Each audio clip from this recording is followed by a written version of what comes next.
Egg roll, biryani, চাউমিনের মতন কিন্তু চিকেন মোমোও আমাদের কাছে ভীষণ পছন্দের একটি খাবার। আজকে আমি আপনাদের সাথে ওয়াও মোমো স্টাইলের চিকেন মোমোর রেসিপিটি শেয়ার করছি। আশা করি আপনাদের ভালো লাগবে। আর এটুকু গ্যারান্টি দিয়ে বলতে পারি, দোকানের থেকে কয়েক গুণ বেশি ভালো লাগবে। চিকেন মোমো বানাবার জন্য নিয়েছি আমি এখানে 200 গ্রাম পরিমাণে বোনলেস চিকেনের ব্রেস্টের পিস। গ্রাইন্ডিং জারের মধ্যে দিয়ে দিলাম 2 ইঞ্চি টুকরো করে কেটে নেওয়া আদা।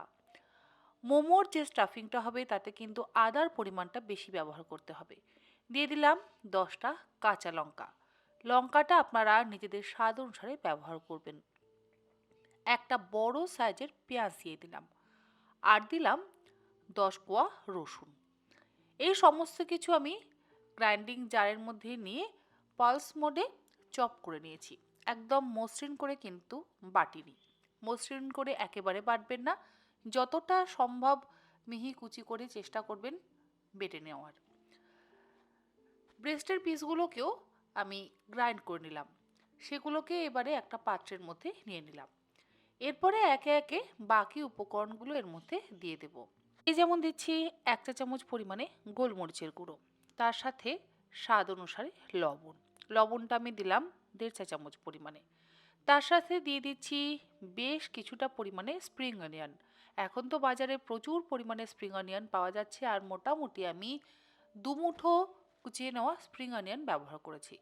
ধনেপাতা কুচির ব্যবহার করিনি, আপনারা চাইলে ব্যবহার করতে পারেন। 2টো মিহি করে কুচিয়ে নেওয়া পেঁয়াজ দিয়ে দিলাম। দোকানের যে মোমোগুলো আমরা খাই তাতে কিন্তু পেঁয়াজের পরিমাণ বেশ যথেষ্ট থাকে। 2টো চিজ আমি গ্রেট করে নিয়ে দিয়ে দিচ্ছি। চিজের বদলে আপনারা চাইলে বাটারেরও ব্যবহার করতে পারেন। চিজ দিলে কি হবে, খুব সুন্দর একটা চিজি ফ্লেভারও আসবে আর সুন্দর ময়েস্ট থাকবে মোমোর ভেতরটা, শুকনো হয়ে যাবে না। চিজ গ্রেট করে নেওয়ার পর এবারে 3 টেবিল চামচ পরিমাণে সাদা তেল দিয়ে দিলাম। তারপরে সমস্ত কিছু একসাথে খুব ভালো করে মেখে নেব। চিকেনের থেকে কিন্তু পেঁয়াজ, স্প্রিং অনিয়ন, আদার পরিমাণটা একটু বেশি থাকে।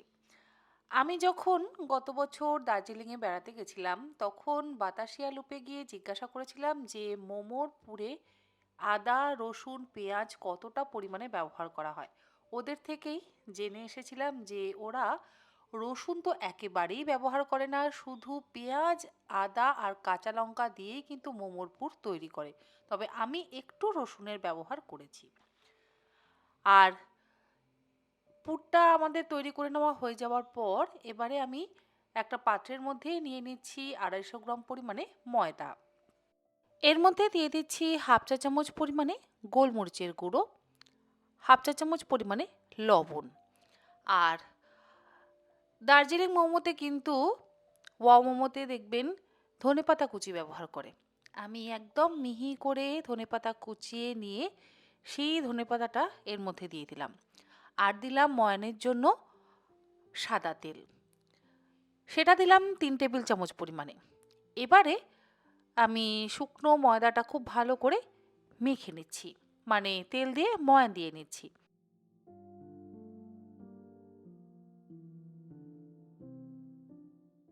এবারে অল্প অল্প পরিমাণে জল দিয়ে আমরা ডোটাকে তৈরি করে নেব।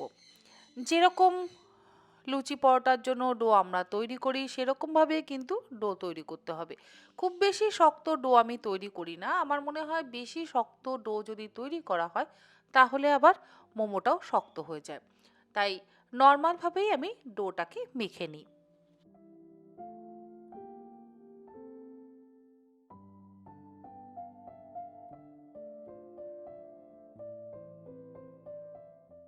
ডোটা আমাদের মাখা হয়ে গেছে।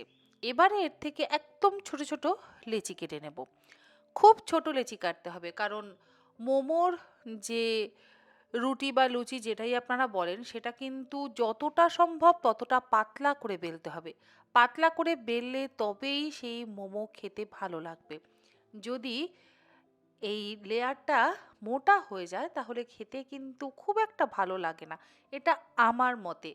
কারণ আমি মোমো খেতে ভীষণ পছন্দ করি এবং মোমোটা আমি মাঝে মধ্যেই বাড়িতে বানাই আর চেষ্টা করি সবসময় পাতলা করে মোমো মোমোটা বেলে নেওয়ার।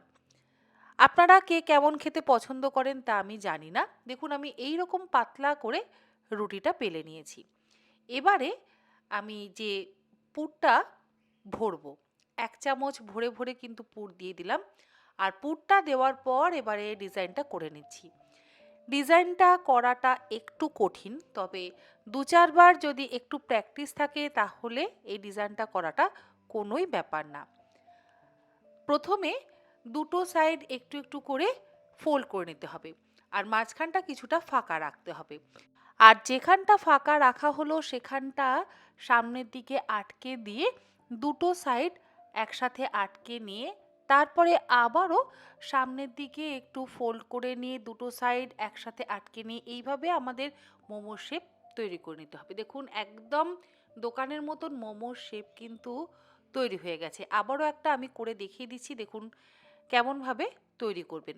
মাঝখানটা একটু এগিয়ে দেওয়ার পর দুটো সাইড থেকে এইভাবে আটকে নিতে হবে। ঠিক দুটো দিক এইভাবে আটকে আটকে আপনারা ফোল্ড করে নেবেন। দু একটা হয়তো খারাপ হতে পারে, তবে প্রথম দু একটা ঠিক না হলে তার পরেরগুলো একদম পারফেক্ট হবে। মোমোগুলোকে সেদ্ধ করবার জন্য নিচের পাত্রে জল গরম করতে বসিয়ে দিয়েছি, আর যে পাত্রটাতে ছিদ্র আছে সেই পাত্রের মধ্যে ব্রাশের সাহায্যে তেল ব্রাশ করে নিচ্ছি। এরপরে গড়ে নেওয়া মোমোগুলোকে আমি দিয়ে দিচ্ছি পাত্রের মধ্যে। পাত্রের মধ্যে দেওয়ার পর প্রত্যেকটা মোমোর গায়ে কিন্তু আবারও তেল মাখিয়ে নিতে হবে। তেল ব্রাশ করে দেওয়ার পর ঢাকা দিয়ে ১০ মিনিট হাই ফ্লেমে মোমোগুলোকে সেদ্ধ করে নিতে হবে।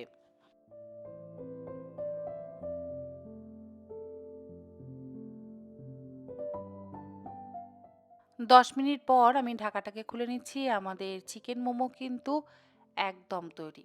দেখুন কত সুন্দর চিকেন মোমো তৈরি হয়েছে। আর লেয়ারটাও একদম পাতলা আছে। লেয়ার যত পাতলা হবে তত কিন্তু খেতে ভালো লাগবে। লেয়ার বেশি যদি মোটা হয়ে যায় তাহলে মোমো খেতে আমার মনে হয় না খুব একটা ভালো লাগে। যাই হোক, খুব সহজ পদ্ধতিতে মোমোর যে ভাঁজগুলো করা হয় সেটাও আমি আপনাদেরকে দেখিয়ে দিলাম। আর আজকের এই চিকেন মোমো আমি সার্ভ করছি গ্রিন চাটনি আর রেড চাটনির সাথে। তার সাথে মোমোর স্যুপ তো অবশ্যই আছে।